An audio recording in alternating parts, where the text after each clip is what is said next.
తమిళ ఇండస్ట్రీలో ఇళయ దళపతి విజయ్కి ఉన్న క్రేజ్ గురించి ప్రత్యేకంగా చెప్పాల్సిన పనిలేదు. కోలీవుడ్లోనే కాదు సౌత్ మొత్తం కూడా ఆయన సినిమాలకు భారీ డిమాండ్ ఉంటుంది. విజయ్ పొలిటికల్ ఎంట్రీ ఇచ్చిన తర్వాత ఆయన సినిమాపై అంచనాలు ఆకాశాన్ని తాకాయి.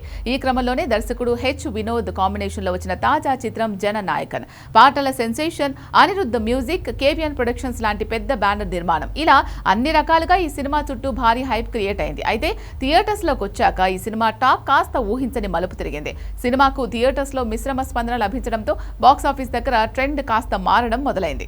ముఖ్యంగా తెలుగు రాష్ట్రాల్లో చూసుకుంటే విజయ్ గతం సినిమాలతో పోలిస్తే ఈసారి రెస్పాన్స్ కాస్త తక్కువగానే కనిపిస్తోంది. సాధారణంగా విజయ్ సినిమాలకు ఏపీ, తెలంగాణలో మంచి ఓపెనింగ్స్ వస్తూ ఉంటాయి. కానీ జననాయకన్ విషయంలో తెలుగు ప్రేక్షకుల నుంచి కలెక్షన్లు అంత ఆశాజనకంగా లేవు అనేది ట్రేడ్ వర్గాల మాట. సరే, తెలుగులో నెమ్మదించింది అనుకుంటే అసలైన ట్విస్ట్ ఎక్కడుందో తెలుసా?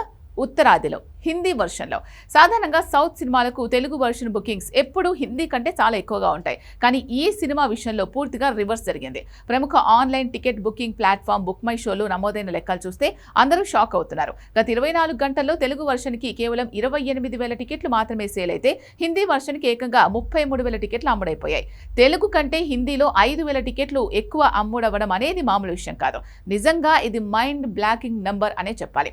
ఉత్తరాది మార్కెట్లో విజయ్ ఇమేజ్ ఏ స్థాయిలో పెరిగిందో చెప్పడానికి ఈ బుకింగ్ లెక్కలే ప్రత్యక్ష నిదర్శనం. దీనికి ప్రధాన కారణం ఏంటి అంటే, గత కొన్నేళ్లుగా విజయ్ నటించిన మాస్ యాక్షన్ సినిమాలు యూట్యూబ్, డబ్బింగ్ ఛానల్స్ మరియు ఓటీటీల ద్వారా హిందీ ఆడియన్స్ కి బాగా కనెక్ట్ అయ్యాయి. దానికి తోడు ఈ సినిమాలో Vinod mark political drama, Anirudh అందించిన ఊర mass background score Hindi belt లో బాగా వర్కౌట్ అయ్యాయి. తెలుగులో టాక్ కాస్త అటు ఇటుగా ఉండడం వల్ల ఇక్కడ అడ్వాన్స్ బుకింగ్ తగ్గినప్పటికీ నార్త్ ఇండియాలో మాత్రం జననాయకన్ మంచి డామినేషన్ చూపిస్తోంది. విజయ్ మార్కెట్ పరిధి కేవలం సౌత్ కే పరిమితం కాకుండా నార్త్ వరకు విస్తరించిందని ఈ సంఘటన నిరూపించింది. మరి రాబోయే రోజుల్లో ఈ సినిమా వసూళ్లు ఏ రేంజ్ లో ఉంటాయో చూడాలి.